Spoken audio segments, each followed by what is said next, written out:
आप लोगों का स्वागत है मेरे एक और वीडियो में। आज का जो टॉपिक होने वाला है वो आधुनिक इतिहास का मैंने लिया है, जिसमें हम सब यूरोपीय कंपनी का आगमन का 3 पार्ट किए थे। उसका प्लेलिस्ट बना होगा आधुनिक इतिहास करके, आप जाके देख सकते हैं। तो उसमें हम सब पहले तो पुर्तगाल का डिस्कशन किए थे कुछ क्वेश्चन, फिर हम सब डच से क्वेश्चन लिए थे और अंग्रेज से रिलेटेड टोटल 20 क्वेश्चन हम सब कर चुके थे। तो आइए अब 21 नंबर क्वेश्चन से शुरुआत करते हैं, ठीक है। तो 21 नंबर क्वेश्चन इसमें अंग्रेज का देख लेंगे और प्लस इसमें डेनिस के बारे में भी देखेंगे लास्ट में। तो आप पूरा वीडियो आराम से देखें और चैनल को जरूर सब्सक्राइब कर लें। चलिए 21 नंबर है, बंगाल के सूबेदार शाह शुजा के साथ दरबारी चिकित्सक कौन रहते थे? तो गैब्रियन बांटन, ठीक है। तो बंगाल के सूबेदार शाह शुजा के साथ दरबारी चिकित्सक कौन रहते थे? तो गैब्रियन बांटन। 22 नंबर देखिए, बंगाल में सर्वप्रथम अंग्रेज को व्यापारिक छूट कब मिली? तो 1651 ईस्वी में मिली थी और इसके बदले में अंग्रेज से 3000 रुपया वार्षिक कर के बदले में कंपनी को बंगाल, बिहार और उड़ीसा में मुक्त व्यापार मिल गया। यानी 3000 रुपया एक साल में देंगे और बदले में बंगाल, बिहार और उड़ीसा में व्यापार प्राप्त हो गया। चलिए 23 नंबर क्वेश्चन की ओर बढ़ते हैं। 23 नंबर क्वेश्चन है, 1656 में कंपनी को किसकी मंजूरी मिली जिसके तहत बिना बाधा बंगाल में व्यापार करने मिला? तो उत्तर होगा निशान। मतलब निशान का अर्थ ये हुआ कि वहाँ के बंगाल के सूबेदार ने उन्हें 1656 ईस्वी में निशान दिया, जिसके तहत वो बिना बाधा के बंगाल में व्यापार कर सकते हैं अंग्रेज, ठीक है। चलिए 24 नंबर देखिए, बंगाल में अंग्रेज को शाइस्ता खां से कब एक फरमान मिला जिससे उन्हें कर से मुक्ति मिल गई? तो 1672 ईस्वी में शाइस्ता खां ने अंग्रेज को फरमान दिया जिससे उन्हें कर से मुक्ति मिल गई, ठीक है। ये क्वेश्चन बार बार आते हैं। अंग्रेज का फोर्ट विलियम कहाँ स्थापित की गई है? तो कलकत्ता में की गई है। उन्होंने वहाँ जो कोठी बनाई थी उसे फोर्ट विलियम नाम दिया था। चलिए 26 नंबर प्रश्न देखते हैं। 25 क्वेश्चन हो चुके हैं, अब 26 नंबर देखते हैं। 1680 में किस मुगल बादशाह ने अंग्रेज कंपनी को व्यापारिक छूट दी? उसके बदले में अंग्रेज से 2% चुंगी तथा 1.5% जजिया कर वसूला, ठीक है। तो आंसर हो जाएगा औरंगजेब। औरंगजेब ने अंग्रेज को व्यापारिक छूट दी थी और बदले में चुंगी और जजिया कर लिया था, ठीक है। 27 नंबर है, बंगाल के सूबेदार अजीम उस शान ने 1200 रुपया प्रति वर्ष अंग्रेज से लेकर कब 3 गांव सूतानाती, कलिकाता और गोविंदपुर दिया? तो 1698 में इसी का नाम फोर्ट विलियम रखा गया, ठीक है। तो एक बार अमाउंट पूछ लिया था कि बंगाल के सूबेदार अजीम उल शाह ने 3 गांव जो अंग्रेज को दिए थे उसके लिए कितने रुपए वार्षिक लिए थे? तो 1200 रुपए, ठीक है। तो ये 27 नंबर क्वेश्चन है। अब 28 नंबर क्वेश्चन की ओर बढ़ते हैं।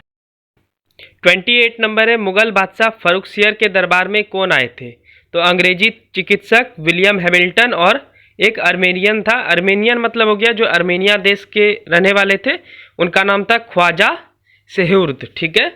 तो इसमें इंपॉर्टेंट है विलियम हैमिल्टन जो कि चिकित्सक थे। 29 नंबर देखिए, महत्वपूर्ण क्वेश्चन है, मुगल बादशाह फर्रुखसियर की बीमारी को किसने ठीक किया था? तो विलियम हैमिल्टन जो कि चिकित्सक थे, आपको मैंने अभी बताया 28 नंबर क्वेश्चन में, ठीक है। इसी से खुश होकर फर्रुखसियर ने कुछ अंग्रेज को गिफ्ट किए, वो आगे देखते हैं। 30 नंबर देखिए, मुगल बादशाह फर्रुखसियर ने कब अंग्रेज को शाही फरमान दिया? तो 1717 में। इतिहासकार ने इसे क्या कहा? कंपनी का मैग्ना कार्टा, ठीक है। ऐसा पूछ लेता है कि फर्रुखसियर किसके द्वारा दिए गए शाही फरमान को कंपनी का मैग्ना कार्टा कहा गया? तो फर्रुखसियर के द्वारा, जो कि 1717 में दिया था। क्यों दिया था? क्योंकि विलियम हैमिल्टन जो अंग्रेजी चिकित्सक थे उन्होंने इसके बीमारी को ठीक किया था, जिससे वे बहुत ज़्यादा खुश हो गए और बदले में इन्होंने शाही फरमान दिया। और अब 31 नंबर क्वेश्चन में देखेंगे कि शाही फरमान में क्या क्या अंग्रेज को प्राप्त हुआ, ठीक है। तो वीडियो में बने रहिए। 30 क्वेश्चन हम सब देख चुके हैं, अब देखेंगे 31। ये क्वेश्चन आप आराम से पढ़ेंगे, उसका आंसर थोड़ा बड़ा है, आराम से मैं समझाता हूँ, ठीक है। तो क्वेश्चन है, मुगल बादशाह फर्रुखसियर ने 1717 के शाही फरमान में अंग्रेज को क्या क्या विशेषाधिकार दिए? उत्तर में पहला नंबर देखिए, 3000 रुपये वार्षिक कर के बदले में कंपनी को बंगाल में मुक्त व्यापार करने की छूट मिली। यानी 3000 रुपया एक साल में देना है और बदले में अंग्रेजी कंपनी को फर्रुखसियर द्वारा क्या कहा गया कि आप बंगाल में बिना करके आप आराम से व्यापार कर सकते हैं, ठीक है।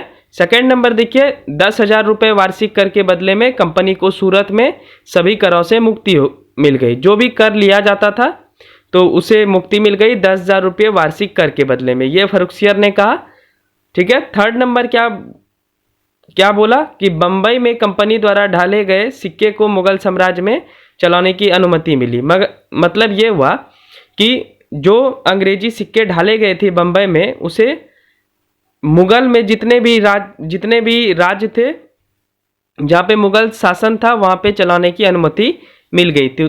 तो ये मिला था 1717 में फर्रुखसियर द्वारा, ठीक है। और क्यों मिला था, मैंने बताया आपको कि हैमिल्टन जो कि चिकित्सक थे उन्होंने इसका इलाज किया था, जिससे ये प्रभावित होकर खुश होकर इतना छूट दिए, ठीक है। पहला, दूसरा और तीसरा अभी जैसा कि 31 क्वेश्चन में हम सब देखें। चलिए, ये था अंग्रेज से रिलेटेड कुछ प्रश्न। अब हम सब एक छोटा सा लेते हैं डेनिश से रिलेटेड प्रश्न, उसके बाद वीडियो को अंत करेंगे। और अगले वीडियो में हम सब फ्रांस से रिलेटेड प्रश्न देखेंगे और उसमें कर्नाटक युद्ध सब का डिस्कशन है, तो वो भी वीडियो आप देखेंगे। उसके बाद हम सब यूरोपीय कंपनी का आगमन को समाप्त करेंगे। पहला चैप्टर मॉडर्न हिस्ट्री का समाप्त हो जाएगा। उसके बाद हम सब दूसरे अध्याय की ओर बढ़ेंगे। चलिए अब बढ़ते हैं डेनिश की ओर। डेनिश से पहले 2 क्वेश्चन और बचे हुए हैं अंग्रेज के, तो उसे भी देख ही लें। 32 नंबर है, सर नासिर मिशन 1698 में व्यापारिक छूट प्राप्त करने के लिए किसके दरबार में आए? तो आंसर होगा औरंगजेब, ठीक है।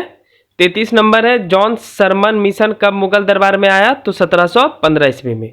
चलिए अब बढ़ते हैं हमसे अब डेनिश की ओर। वो उसका बस छोटा सा है क्योंकि उन्होंने ज़्यादातर व्यापार चीन में किए हैं, तो भारत में बस छोटा सा कुछ क्वेश्चन बनते हैं, उसे हम सब देख लेते हैं, ठीक है।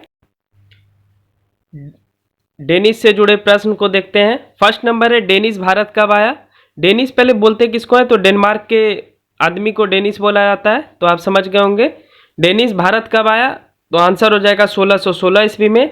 ये अंग्रेज के बाद आए थे। भारत में सेकंड नंबर देखिए, भारत में डेनिश ने कहाँ पहली फैक्ट्री बनाई?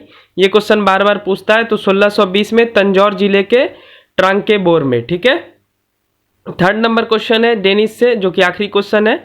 डेनिश कंपनी ने कब अपना दूसरा फैक्ट्री बनाया? तो 1676 में बंगाल के सीरमपुर में। उसके बाद इन्होंने अपना जितने भी कंपनी थे, जितने भी इन्होंने लाभ कमाए थे, सब अंग्रेज को बेचकर इन्होंने चीन की ओर रुख किया और चीन में इन्होंने अपना वर्चस्व स्थापित किया। तो अंग्रेज तो भारत में रह गए और डेनिश लोग चीन में ज़्यादातर व्यापार किए थे, ठीक है।